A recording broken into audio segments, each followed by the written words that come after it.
Hello good morning दोस्तों, आप सब कैसे हैं? और मैं आशा करता हूँ आप लोग ठीक होंगे। तो दोस्तों, जैसे कि पता है कि जो वीडियो बनाने की सीरीज़ जो है वो अपनी डेली चालू है। तो उसी श्रृंखला को हम लोग आगे बढ़ाएंगे और बहुत से एक्सपेक्टेड क्वेश्चंस जो यूपी पुलिस में आ सकते हैं उनको हम लोग यहाँ पे कवर करने वाले हैं। लेकिन उससे पहले एक बहुत ही इंपॉर्टेंट न्यूज़ है जिसे आप लोगों को सुनना चाहिए, जिसमें लिखा गया है कि देयर आज these districts are Zanskar, Dras, साम, नुब्रा एंड थांगचांग। ठीक है, अब इनकी बात क्यों कर रहा हूँ मैं? तो सबसे पहले दोस्तों देखो कि भारत में एक यूटी है। ठीक है, भारत में एक यूटी जिसका नाम है लद्दाख। लद्दाख तो लद्दाख जो है, लद्दाख को 31 अक्टूबर, ठीक है, 31 अक्टूबर 2019 को क्या कर दिया गया था, राज्य की श्रेणी से यानी जम्मू कश्मीर के अंतर्गत आता था और इससे इसको बाहर कर दिया गया था। और 31 अक्टूबर 2019 को जम्मू कश्मीर से अलग करके इसको केंद्र शासित प्रदेश बनाया गया था। साथ ही जम्मू कश्मीर को भी केंद्र शासित प्रदेश बना दिया गया था। जम्मू कश्मीर की बात करें तो उसमें टोटल 20 जिलों को रखा गया था, जबकि लद्दाख में टोटल 2 जिलों को बनाया गया था। वो 2 जिले कौन कौन से थे तो बताओगे? वहाँ पे एक लेह था, दूसरा कारगिल था। जबकि लद्दाख में क्या किया गया है, नए ज़िलों को यहाँ पे जोड़ा गया है। कुछ ऐसे ज़िले हैं जो नए ज़िले जोड़े गए हैं। उन नए ज़िलों में कौन कौन से ज़िले हैं तो एक बार देख लेते हैं हम लोग।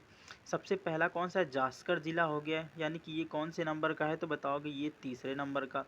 द्रास कौन सा है? चौथा है। साम कौन सा है? पाँचवा है। नुब्रा कौन सा है? छठवां है। और थांगचांग ये कौन सा है तो बताओगे? ये है सातवां। तो अब कुल मिला के लद्दाख में 7 ज़िले हो गए हैं। यानी कि पहले कितने थे तो पहले बताओगे 2 थे और इसमें 5 प्लस कर दिए गए, तो टोटल कितने हो गए तो बताओगे? टोटल हो गए 7। ठीक है, और लद्दाख जो है कहाँ है तो लद्दाख जो है भारत के उत्तर में है, भारत के उत्तर में है। और ये चीन से अपनी सीमा को साझा करता है। ठीक है, चीन से अपनी सीमा को साझा करता है। यहाँ पर एक बहुत ही प्रसिद्ध जो झील है जहाँ पे 3 इडियट मूवी बनाई गई, तो उसका नाम आप लोग बता दीजिए कमेंट बॉक्स में टाइप करके। ठीक है, अब दूसरी बात करते हैं कि लद्दाख में जो है, अगर ये केंद्र शासित प्रदेश होते हैं तो यहाँ पे राज्यपाल जो होता है वो नहीं होता है, लेकिन यहाँ उपराज्यपाल होता है। तो उपराज्यपाल यहाँ का प्रशासक होता है, यानी कि प्रधानमंत्री की जगह पूरा का पूरा जो काम होता है वो कौन करता है? उपराज्यपाल करता है। तो लद्दाख के वर्तमान में उपराज्यपाल की बात करें तो ये कौन है तो ये है बी.डी. मिश्रा। ठीक है, बी.डी. मिश्रा। और इनकी ही जिम्मेदारी रहेगी कि इसको डेवलपमेंट कैसे करना। हालांकि होम अफेयर मिनिस्ट्री के द्वारा इसको घोषित किया गया है, यानी कि अमित शाह के द्वारा इसको क्या कर दिया गया है, बताया गया है कि अब जम्मू कश्मीर में टोटल कितने ज़िले होंगे तो टोटल होंगे 7, यानी 5 नए ज़िलों को बना दिया गया। ये न्यूज़ थी और बहुत ही इंपॉर्टेंट न्यूज़ है। अब आपको याद रखना है लद्दाख से। ठीक है, तो लद्दाख भारत का एकमात्र ऐसा यूटी है जहाँ पर सबसे कम वर्षा होती है। ठीक है, अब चलते हैं आगे, प्रश्नों की तरफ बढ़ते हैं अपना। चलिए देखिए, लिखा हुआ है प्रश्न, विश्व जनसंख्या दिवस कब मनाया जाता है? विश्व जनसंख्या दिवस कब मनाया जाता है? तो ऑप्शन देखिए क्या रहेगा, 5 जून, 21 जून, 1 जुलाई या फिर 11 जुलाई। ठीक है, तो इसका करेक्ट आंसर क्या होने वाला है दोस्तों? इसका करेक्ट आंसर हो जाएगा 11 जुलाई को विश्व जनसंख्या दिवस मनाया जाता है, यानी कि वर्ल्ड पॉपुलेशन डे मनाया जाता है। ठीक, वर्ल्ड पॉपुलेशन डे मनाया जाता है। ठीक है, 1 जुलाई को क्या मनाया जाता है बताओगे? डॉक्टर्स डे मनाया जाता है, डॉक्टर्स डे 1 जुलाई को मनाया जाता है। और 21 जून को मनाया जाता है, अभी जल्दी में घोषित किया गया था, तो इसको मनाया था योगा दिवस। ठीक है, कौन सा दिवस मनाया था? योग दिवस मनाया जाता है। और इसको भारत सरकार के द्वारा अपील की गई थी संयुक्त राष्ट्र में, तो संयुक्त राष्ट्र ने इसको मंजूरी दे दी थी। ठीक है, अब 5 जून को मनाया जाता है, 5 जून को विश्व पर्यावरण दिवस मनाया जाता है। ठीक है, बहुत ही इंपॉर्टेंट प्रश्न है ये, विश्व पर्यावरण दिवस कब मनाया जाएगा तो बताओगे? 5 जून को विश्व पर्यावरण दिवस मनाया जाएगा। फिर से 5 जून विश्व पर्यावरण दिवस, 21 जून योगा दिवस, 1 जुलाई डॉक्टर्स डे और 11 जुलाई को विश्व जनसंख्या दिवस। ठीक है, चलिए अब बात करते हैं प्रश्न नंबर नेक्स्ट की। लेकिन प्रश्न नंबर नेक्स्ट की तरफ चलें उससे पहले हम लोग यहाँ पे बात करेंगे कुछ और महत्वपूर्ण दिवसों के बारे में। जैसे 5 सितंबर को कौन सा दिवस मनाया जाएगा तो शिक्षक दिवस मनाया जाता है 5 सितंबर को। किसके हैप्पी बर्थडे भी मनाया जाता है तो जल्दी से टाइप करके बता दीजिए यहाँ पे। ठीक है, सर्वपल्ली सर्वपल्ली राधाकृष्णन के हैप्पी बर्थडे पे मनाया जाता है शिक्षक दिवस। 8 सितंबर को कौन सा दिवस मनाया था दोस्तों? ये वाला प्रश्न अभी यूपी पुलिस में पूछा जा चुका है, शायद 24 तारीख की फर्स्ट शिफ्ट में पूछा गया था। विश्व साक्षरता दिवस विश्व साक्षरता दिवस कब मनाया जाता है? 8 सितंबर को मनाया जाता है। 14 सितंबर ये भी प्रश्न पूछा जा चुका है। 14 सितंबर कौन सा विश्व हिंदी दिवस मनाया जाता है? 16 सितंबर ये अभी तक नहीं पूछा गया, लेकिन पूछने के चांस हैं। अगली जो जो शिफ्ट बची हैं उसमें यहाँ से प्रश्न बन सकता है, विश्व ओजोन दिवस कब मनाया जाता है? ठीक है, तो ओजोन दिवस मनाया जाता है 16 सितंबर को। अगली बात करेंगे 2 अक्टूबर को कौन सा दिवस मनाया जाता है? तो 2 अक्टूबर को दिवस मनाया जाता है राष्ट्रीय गैर हिंसा दिवस। और ये क्यों मनाया जाता है तो बताओगे, गांधी जी के जन्मदिन के याद पर ही इसको मनाया जाता है, लेकिन ये राष्ट्रीय गैर हिंसा दिवस है। 8 अक्टूबर को मनाया जाता है एयरफोर्स डे। और दोस्तों एक प्रश्न था 21 सितंबर को क्या मनाया जाता है? ठीक है, 21 सितंबर को मनाया जाता है अहिंसा दिवस। कौन सा? विश्व अहिंसा दिवस। ठीक है, नहीं विश्व अहिंसा नहीं, यहाँ पे विश्व शांति दिवस। कौन सा हो जाएगा? विश्व शांति दिवस हो जाएगा। और यही प्रश्न जो है अभी पूछा गया है यूपी के एग्जाम में। ठीक है, अब 8 अक्टूबर को मनाया जाता है एयरफोर्स दिवस और 9 अक्टूबर को मनाया जाता है विश्व डाकघर दिवस। और ये भी प्रश्न पूछा जा चुका है 25 की शिफ्ट में। ठीक है, 9 अक्टूबर को विश्व डाकघर दिवस। तो इसमें बहुत सारे इंपॉर्टेंट प्रश्न हैं जो आपके लिए इम्पोर्टेंट हो सकते हैं, और प्रश्न जो है ये आए हुए हैं तो इनको मतलब नेगलेक्ट नहीं कर सकते। कुछ और की बात करें उससे पहले देखते हैं नेक्स्ट प्रश्न। ठीक है, अब देखो ये प्रश्न बहुत ही इंपॉर्टेंट होने वाला है। रानीखेत हिल स्टेशन निम्नलिखित में से किस राज्य में स्थित है? ऑप्शन ए हिमाचल प्रदेश, दूसरा है जम्मू कश्मीर, तीसरा है उत्तराखंड और चौथा है मध्य प्रदेश। तो रानीखेत की अगर बात की जाए तो ये एक हिल स्टेशन। अब हिल स्टेशन किसे कहा जाता है? तो जहाँ पर घूमने फिरने की जगह होती है, ठंडा मौसम होता है, बहुत अच्छा समुद्र वगैरह होता है, उसे हिल स्टेशन का नाम दिया जाता है। ठीक है, तो ये रानीखेत जो है ये कहाँ पर है? तो ये है उत्तराखंड में। ठीक है, उत्तराखंड में।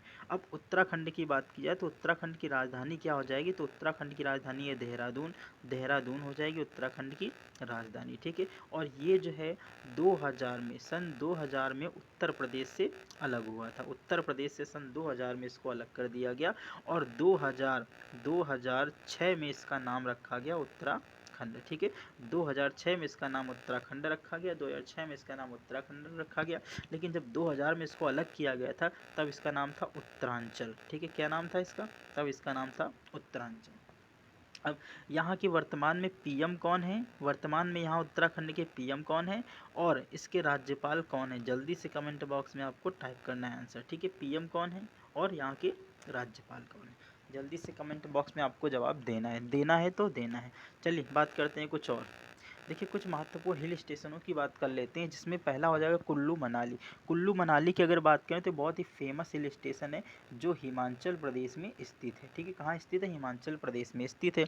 अगर मसूरी हिल स्टेशन की बात की जाए तो मसूरी कहाँ पर है? मसूरी भी कहाँ हो जाएगा? ये यूके में हो जाएगा, यानी कि उत्तराखंड में हो जाएगा। शिमला हिल स्टेशन की बात करें तो ये भी कहाँ पर है? तो ये भी हिमाचल प्रदेश में है। श्रीनगर हिल स्टेशन की बात की जाती है तो आपको पता ही होगा कि श्रीनगर किसकी राजधानी? जम्मू की राजधानी है। तो जम्मू एंड कश्मीर में कौन सा है? तो बताओगे श्रीनगर हिल स्टेशन है।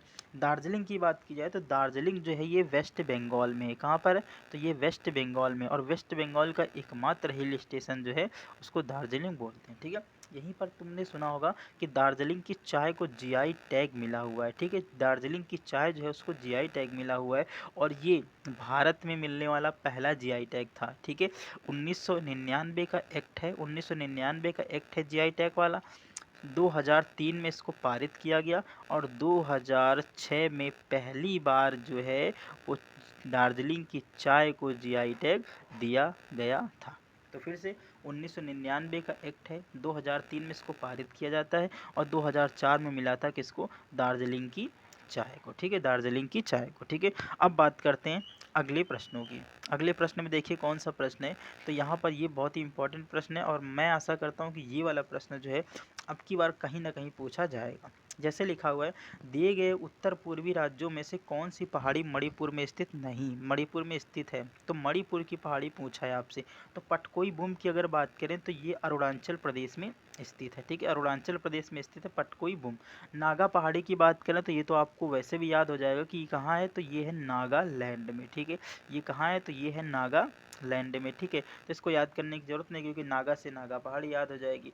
मीजो पहाड़ी की बात की तो ये भी नहीं याद कर सकते हो क्योंकि ये भी कितना आसान है।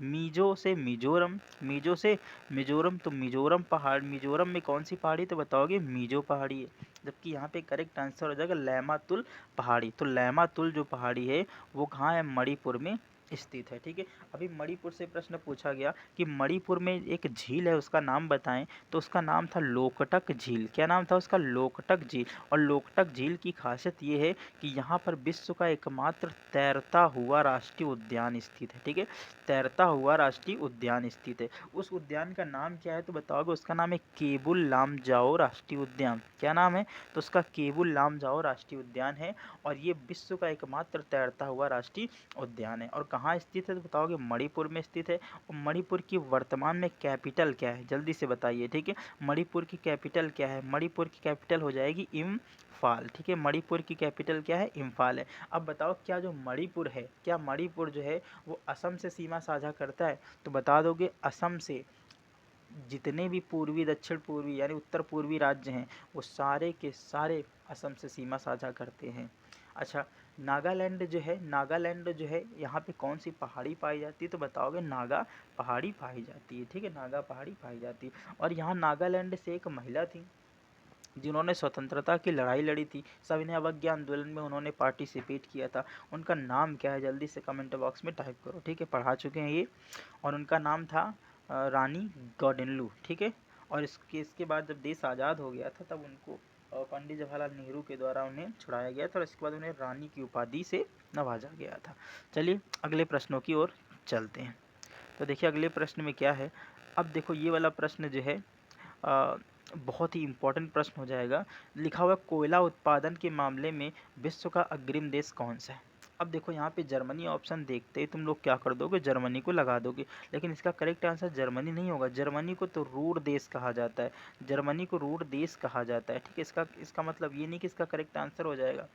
चीन इसका करेक्ट आंसर हो जाएगा दोस्तों। चीन में सबसे ज़्यादा कोयला पाया जाता है। ठीक है, सबसे ज़्यादा कहाँ पाया जाएगा, चीन में पाया जाएगा। अगर चीन की राजधानी की बात करें तो बीजिंग इसकी राजधानी हो जाएगी, बीजिंग इसकी राजधानी हो जाएगी। और इसकी मुद्रा की बात की जाए तो इसकी मुद्रा रेमेंबी हो जाएगी या फिर युआन हो जाएगी। ठीक है, अभी युआन पूछा गया है, रेमेंबी नहीं पूछा गया है, तो ये भी याद रख लीजिएगा कि रेमेंबी भी किसकी मुद्रा है, चीन की मुद्रा है। अगर युआन पूछा जा सकता है तो रेमेंबी भी पूछा जा सकता है। ठीक है, वर्तमान में यहाँ के राष्ट्रपति कौन है तो वही है शी जिनपिंग।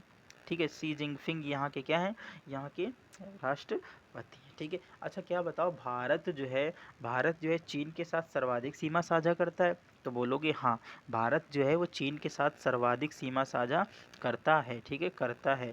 और भारत ने जो है, भारत के ऊपर चाइना ने आक्रमण कर किया था जब भारत जो है हिंदी चीनी भाई भाई के नारे लगा रहा था। वो युद्ध कब हुआ था, जल्दी से बताइए आप लोग। और उस युद्ध का नाम क्या है, मैं उस युद्ध का नाम बता रहा हूँ, आप लोग ईयर बता देना। उसका नाम है इंडो साइनो वार। ठीक है, क्या नाम है उसको, इंडो साइनो वार। ठीक है, इंडो साइनो वार के नाम से उसे जाना जाता है। और ये कब हुआ था ये आप लोगों को कमेंट बॉक्स में टाइप करना है। जितने मैं प्रश्न बोल रहा हूँ कि इतने आपको कमेंट बॉक्स में टाइप करना है, तो आपको टाइप करना ही है। अच्छा, कनाडा की राजधानी की बात की जाए तो ओटावा इसकी क्या है, राजधानी है। और ये अमेरिका से सटा हुआ है। और अमेरिका और कनाडा जो है विश्व की सबसे लंबी तटरेखा का निर्माण करते हैं। ठीक है, जर्मनी जो है, यहाँ पता है आपको, यहाँ कोयला होता है। ठीक है, यहाँ राइन नदी के किनारे ये स्थित है जर्मनी। और जर्मनी से प्रश्न पूछा गया था कि अभी जो है वो विश्व में सबसे ज़्यादा पवन ऊर्जा का उत्पादन करने वाला देश कौन सा है, तो उसमें कौन सा हो जाएगा, उसमें जर्मनी करेक्ट आंसर हो जाएगा। और जर्मनी की राजधानी क्या है, तो जर्मनी की राजधानी है बर्लिन। और जो है हिटलर कहाँ का था, तो हिटलर यहीं का रहने वाला था। चलिए अब कोयले की बात आ गई तो कोयले से कुछ और बातों को हम लोग यहाँ पे देखते हैं। ठीक है, कोयले की बात अगर करें तो कोयला पूरे विश्व में 4 प्रकार का पाया जाता है। इसमें पिट कोयला, लिग्नाइट कोयला और बिटुमिनस कोयला और एंथ्रोसाइट कोयला। अगर पिट कोयला की बात की जाए तो इसमें 50 से 55% तक ही केवल कार्बन पाया जाता है। और अगर कोयला है उसमें कार्बन ना पाया जाए तो फिर कोयला किस काम का, तो जिसमें 100% मात्रा कार्बन की पाई जाएगी तो वही कोयला बेस्ट होगा। तो एंथ्रोसाइट जो कोयला होता है उसमें 100% कार्बन पाया जाता है, ठीक है। और दुर्भाग्य की बात है, भारत में यही सबसे कम पाया जाता है, यानी कि 0.5% भारत में जो कुल कोयला पाया जाता है, मान लो कुल कोयला भारत में 100% पाया जा रहा है, तो उसका मात्र 0.5% भारत में कौन सा एंथ्रोसाइट है। अगर भारत में सर्वाधिक कोयले की बात की जाए तो सर्वाधिक कोयला जो है वो बिटुमिनस कोयला पाया जाता है, ठीक है, बिटुमिनस, जिसमें 60 से 67% तक कार्बन की मात्रा होती, ठीक है। 60 से 67% तक मात्रा जो होती है वो किसकी होती है, तो कार्बन की होती है। तो आपको याद रखना है कि कोयला कितने प्रकार का होता है, तो बताओगे 4 प्रकार का होता है। वो कौन कौन सा, पिट कोयला, लिग्नाइट कोयला, बिटुमिनस और एंथ्रोसाइट कोयला, ठीक है। अब बात करते हैं प्रश्न नंबर नेक्स्ट की। अब देखो ये वाला प्रश्न आपको याद रखना है कि निम्नलिखित में से दक्षिण भारत की सबसे ऊंची चोटी कौन है। दक्षिण भारत की सबसे ऊंची चोटी पूछ रहा है, तो इसको इंपॉर्टेंट फैक्ट मान लेना, ठीक है, इसको इंपॉर्टेंट क्वेश्चन मान लेना है आपको। धूपगढ़ की बात की जाए तो ये सतपुड़ा की सबसे ऊंची चोटी है, सतपुड़ा की सबसे ऊंची चोटी है। और सतपुड़ा किसकी चोटी है, बताओ। सतपुड़ा जो है वो अमरकंटक की चोटी, ठीक है, अमरकंटक की पहाड़ी के अंतर्गत आती सतपुड़ा। और सतपुड़ा की सबसे ऊंची चोटी कौन सी है, धूपगढ़ है, ठीक है। अन्नाईमुडी की बात करें, अन्नाईमुडी की बात करें तो ये जो है अन्नामलाई पहाड़ियों का हिस्सा है, ठीक है, किसका, अन्नामलाई पहाड़ियों का हिस्सा है। और इसकी खासियत ये है कि ये दक्षिण भारत की सबसे ऊंची चोटी, ठीक है। और डोडा बेटा की बात की जाए तो ये नीलगिरी पहाड़ी का हिस्सा है, किसका, नीलगिरी पहाड़ी का हिस्सा है। और ये प्रश्न पूछा जा चुका है कि ब्लू ब्लू यानी ब्लू माउंटेन के नाम से किसे जाना जाता है, तो किसका आंसर हो जाएगा, तो उसका नीलगिरी हो जाएगा, ठीक है। और नीलगिरी की सबसे ऊंची चोटी कौन सी, डोडा बेटा। अगर ये पूछा जा सकता है कि ब्लू माउंटेन किसे कहा जा सकता है, तो ये भी पूछा जा सकता है कि जो ब्लू माउंटेन की सबसे ऊंची चोटी का नाम बताओ, ठीक है, तो उसका नाम क्या है, डोडा बेटा, उसका करेक्ट हो जाएगा, ठीक है। तो धूपगढ़ सतपुड़ा की, अन्नाईमुडी अन्नामलाई की, और डोडा बेटा किसकी, नीलगिरी की। लेकिन सबसे ऊंची चोटी की बात करें तो करेक्ट आंसर इसका क्या हो जाएगा, ऑप्शन नंबर बी, यानी कि अन्नाईमुडी। अब बात करते हैं क्वेश्चन नंबर नेक्स्ट की। और आई होप दोस्तों प्रश्न आपको समझ में आ रहे होंगे, ठीक है। तो इतने ही प्रश्नों को मैंने शामिल किया था, क्योंकि आप लोग जो है वीडियो को पूरा वॉच करते नहीं हो, तो ज़्यादा लॉन्ग बनाने का कोई फ़र्क पड़ता नहीं, ठीक है। तो जितने वीडियो बनाए गए इतने ही डेली बनाते रहेंगे, आप लोगों का जो एक्स्ट्रा चार्ज है वो मिलता रहेगा, ठीक है। और सुबह सुबह इसको वीडियो देख लिया करो, क्योंकि सुबह सुबह चीज़ें ज़्यादा याद हो जाती हैं। तो मिलते हैं कल यानी कि नेक्स्ट वीडियो के साथ, तब तक के लिए बाय, टेक केयर।